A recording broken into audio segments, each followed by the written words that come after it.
ఎంతో ప్రతిష్టాత్మకంగా జరిగినటువంటి ఆంధ్రప్రదేశ్ విధానసభ ఎన్నికల్లో టీడీపీ నేతృత్వంలో ఉన్నటువంటి కూటమికి 115 నుంచి 125 సీట్లు వస్తాయని చెప్పి నేను తెలుసుకున్నటువంటి సర్వే ప్రకారం, నేను తెలుసుకున్నటువంటి విషయాల ప్రకారం మీ అందరికి కూడా తెలియజేస్తున్నాను. ఇందులో ప్రధానంగా టీడీపీ పార్టీ మరియు దాని యొక్క ఎలయన్స్ 115 నుంచి 125 సీట్లు తీసుకురావడానికి, అంటే వాళ్ళకి రావడానికి ప్రధానంగా కొన్ని ఫ్యాక్టర్స్ కారణం అవుతా ఉన్నాయి. అందులో మొట్టమొదటిది పోస్టల్ బ్యాలెట్. ఆల్మోస్ట్ 5,50,000 పోస్టల్ బ్యాలెట్లో మెజార్టీ ఓట్లు టీడీపీకి పార్టీకి పడినట్టు మనకు తెలుస్తూ ఉంది. ప్రధానంగా ప్రభుత్వం మీద ఉద్యోగస్తులు కొద్ది వరకు వ్యతిరేకమైనటువంటి భావాన్ని కలిగి ఉన్నారు. సరైనటువంటి పిఆర్సీ ఇవ్వలేదని, అదేవిధంగా డిఏలు సరిగ్గా వాళ్ళకి ఇవ్వటం లేదని, అదేవిధంగా ఎస్పెషల్లీ ఉద్యోగ స్వామ్యంలో మెజార్టీ వర్గం వచ్చి టీచర్లు. ఈ టీచర్ల మీద నిఘా ఎక్కువ పెట్టడం, విద్యాశాఖ కార్యదర్శిగా ప్రవీణ్ ప్రకాష్ అనేటువంటి వ్యక్తిని పెట్టడం, ఇతను ఎప్పుడంటే అప్పుడు స్కూల్ని తనిఖీ చేయడం, అదేవిధంగా వీళ్ళ మీద చర్యలు తీసుకోవడం కొద్ది వరకు ఇబ్బంది పెట్టినటువంటి మాట అనేటువంటిది వాస్తవం. అయితే మన దగ్గర అధికారాలు అనేటివి ఉంటాయి. అధికారాలు అనేటివి చూసి చూడనట్టు పోవాలి, కానీ వాటిని పట్టుకొని ఊగులాడకూడదు. సో ఇలా ఉద్యోగ స్వామ్యం మీద నియంత్రణ ఎక్కువగా పెరిగింది. తత్ఫలితంగా ఉద్యోగస్తులు ప్రభుత్వానికి వ్యతిరేకంగా మారారు. వన్ సెక్షన్ ఆఫ్ పీపుల్ అనేటువంటి వాళ్ళు ప్రభుత్వానికి వ్యతిరేకత పోయారు. రెండోది నిరుద్యోగులు. ఈసారి ప్రభుత్వం ఒకవేళ ఓడిపోతే వైఎస్ఆర్సీపీ పార్టీ, అందులో కీలకమైనటువంటి భూమిక ఉద్యోగస్తుల తర్వాత నిరుద్యోగులు. డిఎస్సి ప్రిపేర్ అవుతున్నటువంటి 28 లక్షల మంది విద్యార్థులు కావచ్చు, SI constable group 1, group 2, group 3, group 4 prepare అవుతున్నటువంటి ఆల్మోస్ట్ ఒక 12 లక్షల మంది కావచ్చు, 40 లక్షల మంది నిరుద్యోగులకి జగన్మోహన్ రెడ్డి గారు ఇచ్చినటువంటి ప్రధానమైనటువంటి హామీ ప్రతి సంవత్సరం జాబ్ క్యాలెండర్ అనేటువంటి దాన్ని ప్రకటిస్తామని చెప్పడం. అయితే జగన్మోహన్ రెడ్డి గారు ఉద్యోగాలు ఇచ్చారు. ఏం ఉద్యోగాలు ఇచ్చారు? మనకు సచివాలయం ఉద్యోగాలు ఇచ్చారు. ఆల్మోస్ట్ 1,30,000 సచివాలయం ఉద్యోగాలు ఇచ్చారు. సచివాలయం ఉద్యోగాలు ఇచ్చిన సచివాలయంలో పనిచేసేటువంటి ఎంప్లాయీస్ మొత్తం కూడా ఓటు వేశారంటే ఓటు వేయలేదు. కారణం ఏంటంటే 100కి 150 మార్కులకు 130 మార్కులు వచ్చిన వాళ్ళు కానీ, 150 మార్కులకు 25 మార్కులు వచ్చిన వాళ్ళు కానీ ఒకే దగ్గర పనిచేస్తున్నారు పంచాయతీ సెక్రటరీగా. అంటే గుర్రాన్ని గాడిదని ఎత్తుకొని పోయి ఒకే దగ్గర కూర్చొని పెట్టారు. అందువల్ల సచివాలయంలో పనిచేసేటువంటి బాగా చదివేటువంటి వ్యక్తులు, బాగా చదవనటువంటి వ్యక్తులు ఒకే దగ్గర కూర్చున్నారు. ఇది వాళ్ళల్లో కూడా అంతర్గతమైనటువంటి ఒక రకమైన ఆత్మ సంఘర్షణగా చెప్పొచ్చు. కాబట్టి సచివాలయంలో పనిచేసేటువంటి ఎంప్లాయీస్ మొత్తం కూడా ఓటేశారంటే ఓటు వేయలేదు. అయితే సచివాలయం ఉద్యోగాలు ఇచ్చారు. ఈ ఇచ్చేటువంటి విధానాన్ని కొంచెం సరళీకరించుంటే బాగుండు.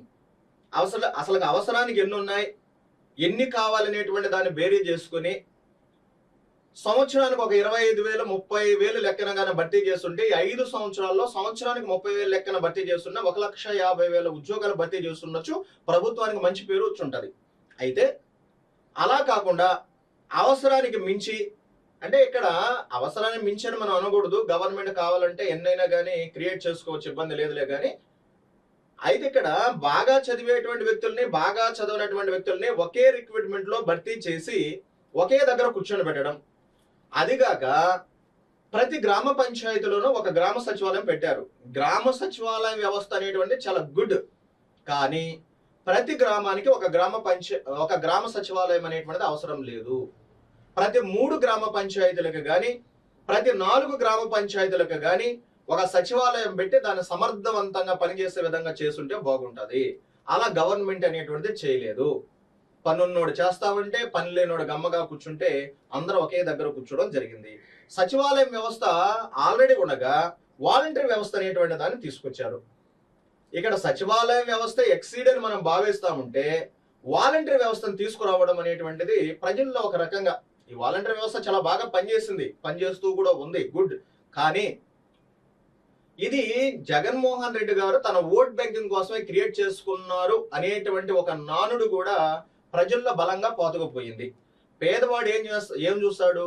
గెంజి దొరికిందా లేదా అని చూస్తాడు. కానీ మేధావి అది కాదు కదా, ప్రభుత్వంలో ఉన్నటువంటి లోటుపాట్లను తెలియజేస్తూ ఉంటాడు.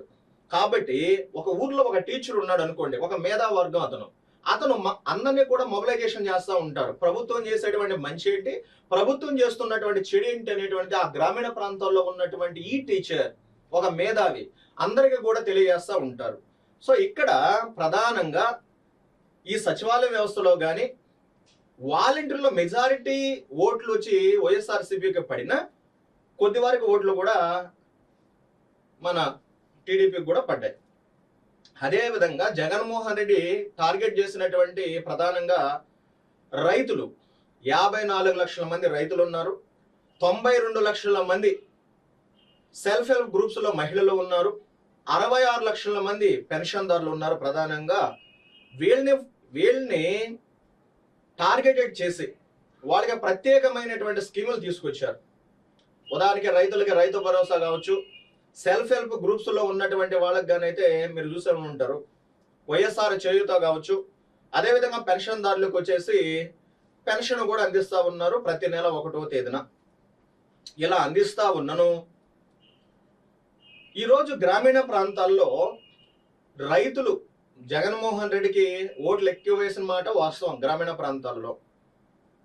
అదేవిధంగా వృద్ధుల్లో ఎక్కువ ఓట్లు పడి ఉంటాయి అనేటువంటిది అవాస్తవం. ఎందువల్ల అంటే ఒక ఇంట్లో ఒక టీచర్ ఉన్నాడంటే లేదా ఒక నిరుద్యోగి ఉన్నాడంటే ఆ నిరుద్యోగి వాళ్ళ అవ్వను కానీ లేదా వాళ్ళ తాతగారిని కానీ ఖచ్చితంగా పలానా పార్టీ ఓటేయని చెప్పలేదు, ప్రభావితం చేశారు. ఇది మంచి ఇది చెడు అని చెప్పారు. అదేవిధంగా సెల్ఫ్ హెల్ప్ గ్రూప్స్ లో ఉన్నటువంటి స్త్రీల్లో కొన్ని ఎక్కువ ఓట్లు టీడీపీకి పడలేదు కానీ వైఎస్ఆర్సీపీకి పడినా గ్రామీణ ప్రాంతాల్లో ఉన్నటువంటి సెల్ఫ్ హెల్ప్ గ్రూప్స్ లో ఉన్నటువంటి మొత్తం మహిళలు ఎక్కువ ఓట్లు వైఎస్ఆర్సీపీకి అయితే పడలేదు. అంటే ఇక్కడ మనం చూసేది జగన్మోహన్ రెడ్డి చేసినటువంటి సోషల్ ఇంజనీరింగ్ ఏదైతే ఉందో అది నా సర్వే ప్రకారం పూర్తిగా విఫలమైంది. పట్టణ ప్రాంతంలో ఉన్నటువంటి ప్రజలంతా కూడా టీడీపీ పార్టీకి ఓట్లు వేశారు, నిరుద్యోగులు టీడీపీకి ఓట్లు వేశారు, అదేవిధంగా ఉద్యోగస్తులు కూడా టీడీపీకి ఎక్కువగా ఓట్లు వేశారు. గ్రామీణ ప్రాంతాల్లో ఎస్టీ కేటగిరీలో మెజారిటీ ఓట్లు వైఎస్ఆర్సీపీకి పడ్డాయి. ఎస్సీ కమ్యూనిటీలో 50-50% వైఎస్ఆర్సీపీకి టీడీపీ పార్టీకి పడ్డాయి. ఇక బీసీలో మెజారిటీ ఓట్లంతా కూడా టీడీపీ పార్టీకి పోల్ అయినట్లు మనకు తెలుస్తూ ఉంది.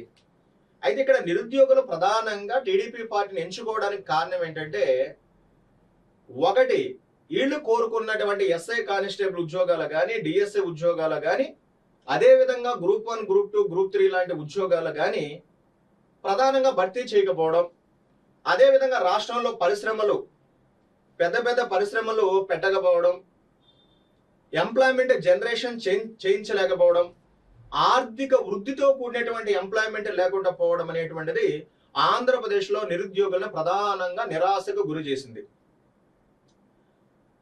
సో ఇలా నిరుద్యోగుల బలంగా ఈసారి టీడీపీకి పనిచేశారు. ఈసారి ఈస్ట్ గోదావరి, వెస్ట్ గోదావరి, వైజాగ్, అదేవిధంగా శ్రీకాకుళం, విజయనగరం, గుంటూరు, నెల్లూరు, అనంతపూర్ ఈ జిల్లాలు ఏవైతే ఉన్నాయో ఈ జిల్లాలలో ప్రధానంగా టీడీపీ పార్టీకి సీట్లు రాబోతూ ఉన్నాయి. ఆంధ్రప్రదేశ్లో మహానుభావులంతా కూడా ఓడిపోబోతూ ఉన్నారు. ఒక కడప జిల్లాలో మాత్రమే టీడీపీ పార్టీకి తక్కువ వచ్చి వైఎస్ఆర్సీపీ పార్టీకి సీట్లు ఎక్కువ వచ్చేటువంటి అవకాశం అనేటువంటిది ఉంది. ఈసారి జగన్మోహన్ రెడ్డి గారు కూడా పులివెందుల్లో ఒక 5,000 నుంచి 10,000 ఓట్లతోనే గెలవబోతూ ఉన్నారు. సో లాస్ట్ ఇయర్ 2019లో 90,000 మెజార్టీతో గెలిచినటువంటి మన ముఖ్యమంత్రి గారు ఈసారి 5,000 నుంచి 10,000 మెజార్టీతోనే గెలవబోతూ ఉన్నారు. కర్నూలు జిల్లాలో 50-50% ఉంది. చిత్తూరు జిల్లాలో కూడా 50-50% టీడీపీ వైఎస్ఆర్సీపీ ఉంది. సో ఇవన్నిటిని మనం పరిగణలో తీసుకున్న తర్వాత టీడీపీ పార్టీ అనేటువంటి దానికి కొంచెం సానుకూలంగా ఉంది. అదేవిధంగా ఆంధ్రప్రదేశ్లో గుంటూరు జిల్లాలో ఒక సామాజిక వర్గం ప్రధానంగా కంకణం కట్టుకున్నది ఈసారి టీడీపీని అధికారంలోకి తీసుకురావాలని. ఈ కమ్యూనిటీకి చెందినటువంటి వ్యక్తులు ప్రధానంగా ఎన్ఆర్ఐలుగా ఉంటారు. వీళ్ళు టీడీపీ పార్టీకి కంచుకూటగా ఉంటారు. ఈసారి టీడీపీ పార్టీ బీజేపీతో కలిసినందువలన ఎన్ఆర్ఐలు టీడీపీకి బలంగా డబ్బుల్ని పంపిణీ చేయగలిగినారు విరాళాల రూపంలో. ఈరోజు మీరు గ్రామీణ ప్రాంతాలలో ఎవరవునన్నా కాదన్నా వైఎస్ఆర్సీపీ పార్టీతో పోటీ పడి కూడా టీడీపీకి చెందినటువంటి వ్యక్తులు మనీ కానీ ఇక అదర్ తాయిలాలు మీ అందరికి కూడా తెలిసి ఉంటాయి కదా, ఆ తాయిలాలు కూడా పోటీ పడి ఇవ్వడం జరిగింది. గ్రామీణ ప్రాంతాల్లో నేను చూశాను ప్రత్యక్షంగా, యువకులుగానైతే స్వచ్ఛందంగా వచ్చి టీడీపీ పార్టీకి సపోర్ట్ చేసి ఓట్లు వేపించారు వీళ్ళు, జనాభా మొబిలైజేషన్ తీసుకొచ్చి. నెక్స్ట్ అదేవిధంగా ఈ కూటమిలో ఈసారి యూత్ని ప్రధానంగా ఆకర్షించినటువంటి పవన్ కళ్యాణ్ గారు అత్యంత కీలక పాత్ర వహించారని మనం చెప్పొచ్చు. ప్రభుత్వంలో ఉన్నటువంటి లోటుపాట్లన్నిటిని కూడా ప్రజలకు ఎప్పటికప్పుడు కూడా తెలియచేస్తూ ముందుండి నడిచినటువంటి ఒక గొప్ప వ్యక్తి ఈసారి ఈ కూటమిలో పవన్ కళ్యాణ్ గారికి చెందుతుంది. అదేవిధంగా టీడీపీకి చెందినటువంటి సోషల్ మీడియా చాలా బలంగా పనిచేసింది వైఎస్ఆర్సీపీ పార్టీకి చెందినటువంటి సోషల్ మీడియాతో పోలిస్తే. ఈసారి ఆంధ్రప్రదేశ్లో టీడీపీ పార్టీ గెలవడానికి మరొక కారణం కూడా సోషల్ మీడియాని మనం చెప్పుకోవచ్చు. ప్రధానంగా ఆంధ్రప్రదేశ్లో సోషల్ మీడియా అంతా కూడా టీడీపీకి చెందినటువంటి సామాజిక వర్గం చేతిలోనే ఉంది. నేను ప్రధానంగా అవన్నీ కూడా నేను చెప్పదలుచుకోలేదు. అదేవిధంగా వాళ్ళకి సర్క్యులేషన్ కూడా, అది ఎలక్ట్రానిక్ మీడియా కావచ్చు, ప్రింట్ మీడియా కావచ్చు, సర్క్యులేషన్ కూడా వైఎస్ఆర్సీపీకి చెందినటువంటి సోషల్ మీడియాతో పోలిస్తే టీడీపీకి చెందినటువంటి సోషల్ మీడియా చాలా బలంగా పనిచేసింది, జనాభాలో కూడా బాగా చొచ్చుకుపోయింది.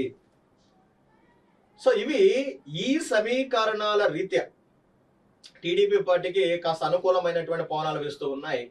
ప్రభుత్వంలో ఉన్నటువంటి వ్యక్తులు కాస్త ప్రతిపక్ష పార్టీలు మనల్ని విమర్శిస్తూ ఉన్నా మనమేం చేయాలి, వాటిని మనం చేసేటువంటి పనులతో తిప్పికొట్టాలి.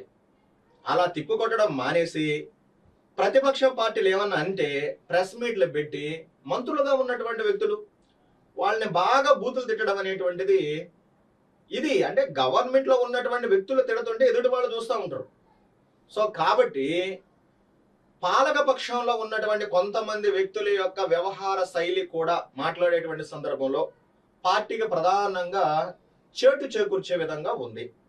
అదేవిధంగా పార్టీని నమ్ముకున్నటువంటి వ్యక్తులలో కొంతమంది తప్పులు చేసినప్పుడు అలాంటి వ్యక్తుల్ని పార్టీ సపోర్ట్ చేసి పార్టీ పక్కన పెట్టుకోవడం అనేటువంటిది కూడా ప్రజల్లో చాలా మేధావర్గానికి నచ్చలేదు. పార్టీని నమ్ముకున్నటువంటి వ్యక్తులే పార్టీ సపోర్ట్ చేయడం అనేటువంటిది కామన్ ఎక్కడైనా.